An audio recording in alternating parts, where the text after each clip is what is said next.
My name is Larry Ball, and this video is an introduction to resolving contradictions.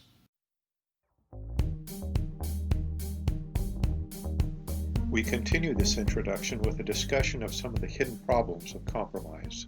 If you would like to download this presentation for your own use, go to the Teaching Materials tab at opensourcetrees.com and download the first PDF called Introduction to Solving Contradictions. Recall in the previous video the pile driving contradiction. In order to drive fast, the pile tip shape must be sharp. In order to support heavy loads, the pile tip shape must be blunt. Now our first temptation is to compromise. Here's a diagram of what a compromise looks like. As the tip becomes sharper, the driving speed becomes faster and faster. But the support during an earthquake becomes more and more poor. When we compromise, we think we need to find the sweet spot, so to speak, between sharp and blunt. Beware. In spite of what you have been taught, this is undesirable for the following reasons. First, it is time-consuming to do a good compromise. In order to get the best compromise possible, it is necessary to understand all the possible environments, especially the worst-case ones. This may require a lot of statistical modeling. It may be necessary to model the compromise to make the design margin as high as possible.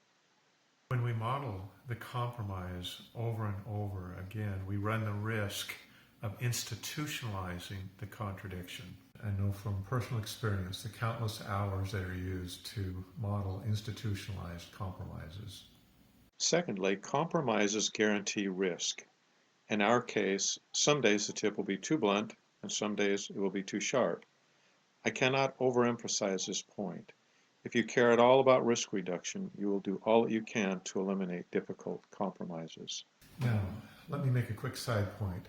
Not all compromises are important. Compromise becomes important when it forces you right up against design requirements. If you're far away from the design requirements, then no need to sweat it. Third, compromises delay the actual solution. In a sense, we kick the can down the road so that we have to face the same problem over and over in the future. We even run the risk of institutionalizing the problem, as I previously discussed.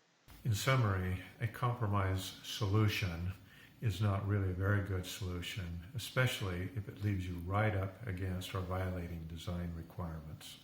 Rather than a compromise solution, we want an idealized solution. We need the pile to be both sharp and blunt.